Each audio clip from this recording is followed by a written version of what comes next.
Jangan lupa like, komen, dan subscribe channel YouTube TVRI Bengkulu dan nyalakan lonceng notifikasinya.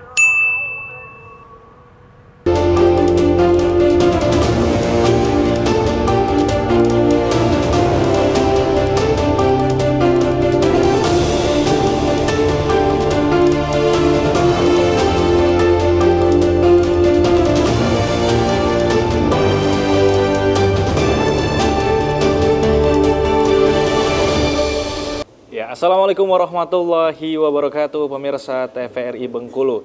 Cinta akan keindahan disebut dengan rasa, menciptakan keindahan disebut dengan seni. Ralph Waldo Emerson. Kutipan ini sangat berkaitan dengan tema Brando TVRI Bengkulu edisi hari ini, pemirsa, yaitu kebangkitan film pendek Bengkulu. Tentunya bersama saya Pusu Siregar yang akan memandu kurang lebih selama 1 jam ke depan. Sudah hadir di studio TVRI Bengkulu kedua narasumber kita, pemirsa. Saya perkenalkan terlebih dahulu. Yang pertama ada Bang Oktario nih, selaku penggagas proyek lokal ya Bang ya. Iya. Assalamualaikum Bang, apa kabarnya? Waalaikumsalam warahmatullahi wabarakatuh. Alhamdulillah sehat luar Sehat biasa. ya Bang ya. Siap ya Bang untuk memberikan edukasi nih Bang terkait tema kita yang cukup sedikit berat sepertinya. Kebangkitan film. Siap.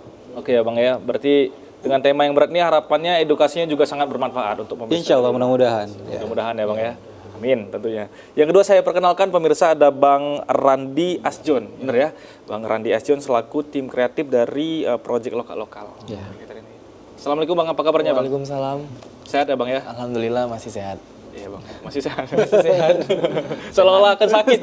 Jangan ya Bang. Sehat, harus terus sehat dong. Harus terus sehat karena kalau Bang Randi ini tidak ada di Bengkulu ini, siapa lagi yang akan menggagas ke depannya ya Bang?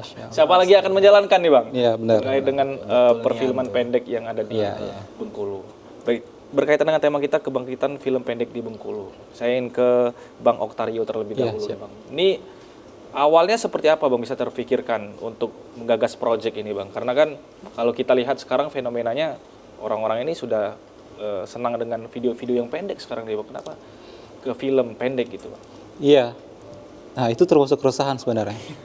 Jadi sebenarnya lokal-lokal ini itu ada sebuah movement sebenarnya. Jadi movement ini hadir karena adanya keresahan. Jadi keresahan ini itu dari obrolan warung kopi di pinggir jalan dengan teman-teman. Jadi ternyata kita tuh punya keresahan yang sama ternyata. Jadi kita tinggal di Bengkulu ini, kita menyadari bahwa sebenarnya potensi anak-anak Bengkulu ini luar biasa banyak. Cuman yang jadi masalahnya sekarang adalah kita itu nggak punya ruang apresiasi dan ruang kreatif untuk mengakomodir potensi mereka gitu. Mungkin bisa kita lihat kalau ruang-ruang seperti itu bisa dibilang ya, kalau saya bilang minim sih nggak juga, tapi memang mungkin bisa dibilang hampir nggak ada gitu. Walaupun ada mungkin hanya untuk kalangan terbatas saja gitu. Nah jadi bisa dibilang keminiman ini itu seolah-olah mengkerdilkan potensi yang dimiliki oleh anak-anak Bengkulu gitu. Padahal kalau mereka itu punya wadah, punya ruang untuk bisa mengekspresikan potensi mereka, bisa jadi potensi ini akan terus berkembang gitu. Nah beranjak dari kegelisahan itu, makanya kita sama teman-teman, kita harus bergerak nih. Kita harus bisa melakukan sesuatu yang bermanfaat, makanya kita bikin proyek yang namanya lokal-lokal. Nah, salah satu aktivitas kegiatan yang kita lakukan dari proyek lokal-lokal itu adalah bioskop balik tembok. Bioskop balik tembok ya? Iya. Bisa diceritakan Bang, bagaimana aktivitas di bioskop balik tembok ini? Karena kan tujuan awalnya adalah untuk apresiasi. Iya, jadi untuk langkah awal dari lokal-lokal ini kita coba memberanikan diri dulu untuk di sektor perfilman di Bengkulu gitu. Karena kita melihat sebenarnya sekarang itu banyak anak-anak sekarang itu yang menjadi konten kreator. Oke. Tetapi konten kreator mereka itu kan memang untuk produksi ya TikTok, Reels dan sebagainya.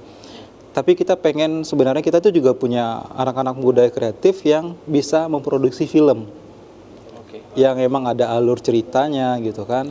Nah ini mungkin bisa dibilang sebuah langkah kita untuk menggairahkan kembali semangat anak-anak terutama di dalam dunia film pendek gitu.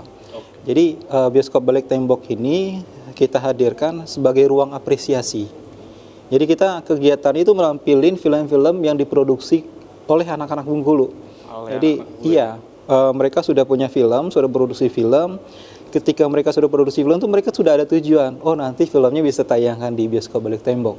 Oke, sebelumnya tidak ada tuh ya Bang ya? Iya. Mereka bingung menyalurkan kemana gitu ya Bang? Nah, kan jadi masalahnya seperti itu kalau sekarang. Jadi ketika mungkin ada anak-anak yang baru belajar bikin film misalnya, terus mau apa lagi gitu?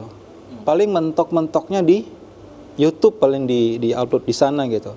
Dan mungkin penontonnya juga sangat terbatas gitu. Dan itu feel-nya nggak dapet karena itu kan satu arah, komunikasi satu arah gitu, nggak ada apresiasi dan sebagainya. Feedback-nya nggak ada. Nah, dengan harapan kita dengan bioskop Balik Tembok ini, ketika film mereka ditayangkan, itu diapresiasi dan timbul semangat. Wah, besok nih harus bikin film lagi nih gitu. Nah, ketika mereka punya semangat itu, mungkin film yang kedua itu akan menjadi film yang lebih baik dari film yang pertama gitu.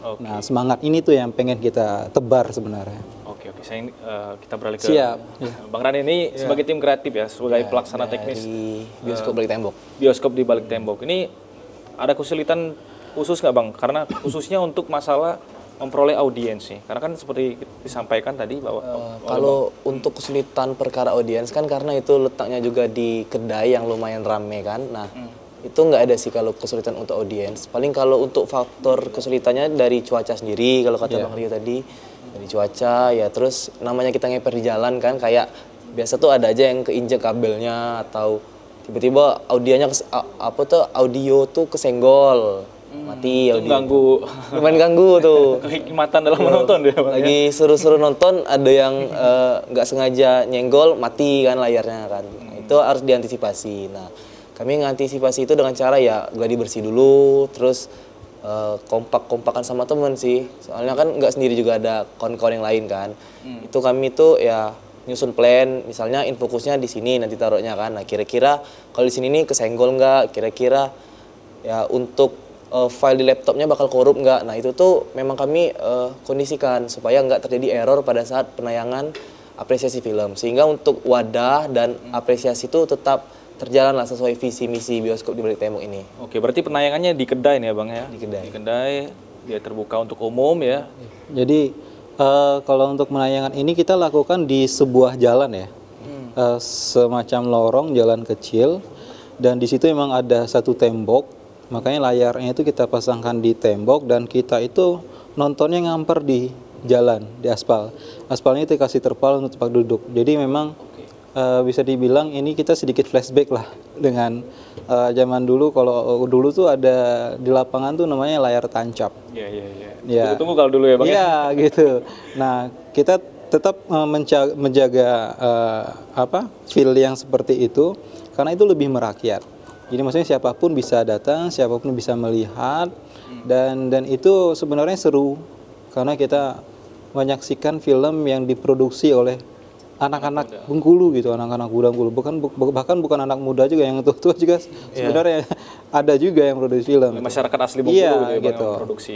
Iya. Oke, berarti maksud saya artinya audiens ini memang datang dan mengkhususkan waktunya untuk nonton film anak muda Bengkulu Bang, artinya khususnya. Iya, jadi jauh hari sebelum itu kan sebenarnya kita sudah mempublikasikan bahwa sebenarnya kita akan ada kegiatan bioskop Balik Tembok. Filmnya sudah kita rilis, ini akan tayang gitu. Bahkan sebenarnya orang yang mungkin nggak tahu bahkan ada acara, ketika lewat mungkin ngelihat, mereka juga ketertarikan gitu kan, ada apa nih rame-rame gitu kan. Makanya ada juga yang mampir, lihat, nonton. Nah, jadi sebenarnya ini yang menjadi alasan kita mengapa kita melaksanakan aktivitas ini di ruang terbuka gitu. Kalau misalnya di ruang tertutup kan mungkin memang itu sedikit eksklusif ya. Mungkin orang-orang tertentu yang hanya tahu yang akan datang. Tapi kalau ini di ruang terbuka, orang yang lewat pun nggak sengaja lewat misalnya, ketika melihat kok ada rame-rame, mereka mampir dan mereka menikmati gitu. Nah, jadi inilah suasana yang pengen kita hadirkan sebenarnya. Dan itu kita lakukan juga di malam hari. Jadi upaya pemberitahuan itu dengan cara juga langsung ditayangkan dan orang lewat, lihat dan langsung menyaksikan. Iya. Seperti itu. Jadi promosi tidak ada yang terlalu gimana-gimana juga berarti ya Bang? Paling di sosial media kita, jadi paling dari sosial media sama paling story dari teman-teman kadang teman-teman tuh. Yang merambat ya Bang? Iya, saling repost tuh lebih banyak tuh biasanya gitu. Semakin menarik pembahasan kita, Siap. kita harus jeda terlebih dahulu. Iya. Pemirsa jangan kemana-mana, tetap di Brendo TVRI Bengkulu.